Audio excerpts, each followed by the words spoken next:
What if we woke one morning and all the animals had vanished? Well, shock, fear and confusion, I guess. But let's go with this hypothetical. I guess the first question would be why? A disease would be most likely, and we would have to check if we were immune, or we would be the next species to say goodbye. But we find no disease. All the animals have just disappeared. Let's put the reason only animals. But with the animals gone, we would have only one life cycle left for most plant species. As scary as this sounds, we could see this very thing happening today. Bees are the pollinators that transfer pollen and seeds from one flower to another, fertilizing these plants so they can grow and produce our food. Cross-pollination helps at least 30% of the world's crops and 90% of the world's wild plant population. Without bees to spread this seed, many of these plants, including our food crops, would die off. This would take some time, would be a slow death, not an immediate catastrophe. If the bees disappear off the surface of the globe, then man would only have 4 years left. No more bees, no more pollination, no more plants, no more animals, no more man. So now we're looking at famine.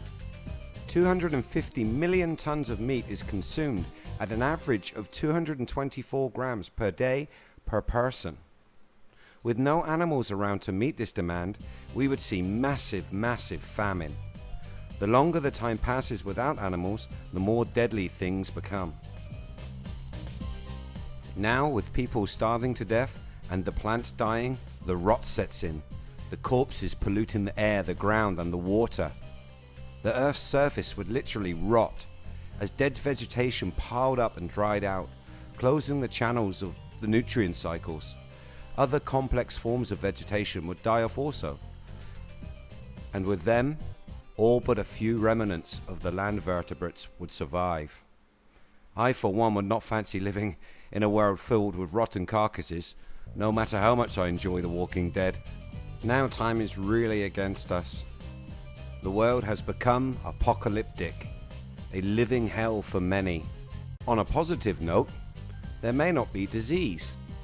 The microbes that cause illness and sickness, they vanished along with the other animals. But bacteria remain. Thankfully, they are not animals, and we are hugely dependent on them. In our own bodies, bacteria outnumber ourselves 10 to 1. One very important job both bacteria and microbes carry out is that of being decomposers. Would they be able to reproduce fast enough to stop the world filling with rotten corpses? If they couldn't reproduce quick enough, we'd be left with a world full of bodies waiting for them to weather away, the wind scattering the remains far and wide.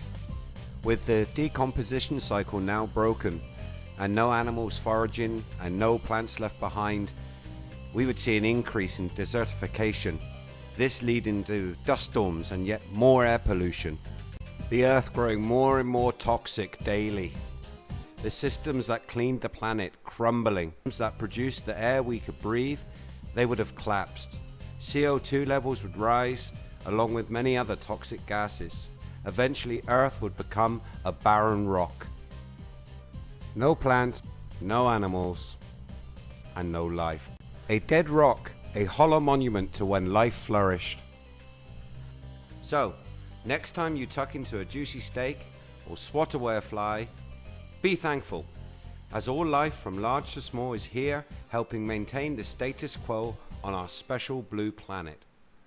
We must take care to protect them, and by doing so, protect ourselves.